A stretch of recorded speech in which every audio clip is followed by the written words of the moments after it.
Muraho neza bakunzi b'inkuru nshyashya TV. Nonaha bazaniye umugani w'intare n'urukwavu. Byagenze ute rero? Uyu mugani wakunzwe cyane muri Afurika. Ni umugani wakunzwe cyane muri Afurika y'Amajyepfo cyangwa muri South Africa.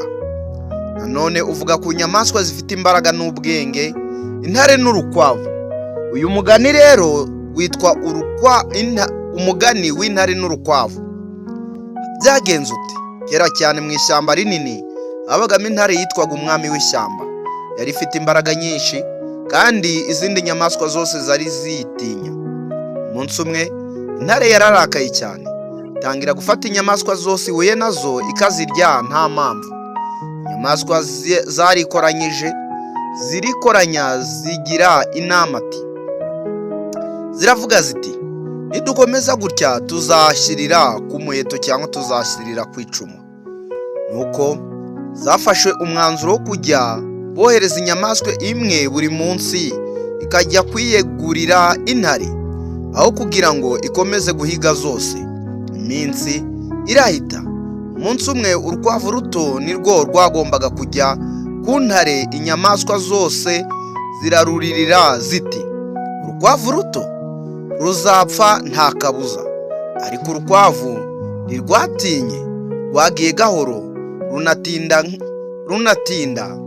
Intare imaze gutegereza igihe kirekire irarakara iti, ninde utinyutse kuntera gutegereza igihe kingana gutya? Urukwavu rwarahagaze mu bwitonzi ruti, mwami, sinjye nari natinze. Hari indi ntare yankomye mu nzira ivuga ko ariyo mwami w'ishyamba.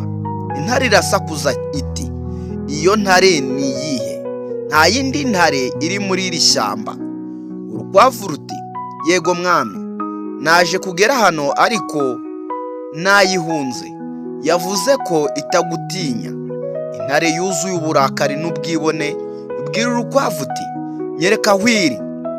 Urukwavu rujyana intare ku iriba rinini rifite amazi asukuye. Rurayibwira ruti, ni muri iri riba. Intare ireba mu mazi ibona ishusho yayo, ibona indi ntare isa nayo. Irasakuza n'ijwi risubiramo cyane rigaruka mu burakari bwinshi. Yumva nyiramubande isimbukira mu iriba ishaka kurwana n'iyo ntare, irarohama. Urukwavu rugaruka ku zindi nyamaswa ruravuga ruti, imbaraga zidafite ubwenge zishobora gutsindwa n'ubwenge buto. Inyamaswa zose zaranezerewe maze amahoro agaruka mu ishyamba. Uyu mugani uratwigisha iki rero? Ubwenge bushobora gutsinda imbaraga, ubwibone bushobora gusenya uwabugize. Nanone utuntu duto dushobora gutsinda ibikomeye, ndetse bakoresheje mu mutwe cyangwa dukoresheje mu mutwe. Mwanzuro w'uyu mugani rero, uyu mugani uratwigisha ko kutagendera ku burakari n'ubwibone ari ingenzi cyane, kandi ko atari imbaraga gusa ziganza, ahubwo ubwenge n'ubwitonzi bifite agaciro kanini. Ntutinye kuba urukwavu muri ubu buzima muvandimwe. Igihe kirahari intare igukangisha, koresha ubwenge mbere yo gukoresha imbaraga. Ndabakunda cyane. Tubagezagaho uyu mugani ni Fabien. Ukagukanda subscribe kuri YouTube channel yacu yitwa Inkuru Nshyashya TV.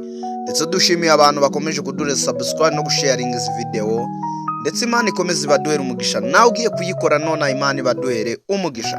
Ndabakunda cyane. Imana ikomeze bandebera icyoroshye. Nakagarutse. Ciao.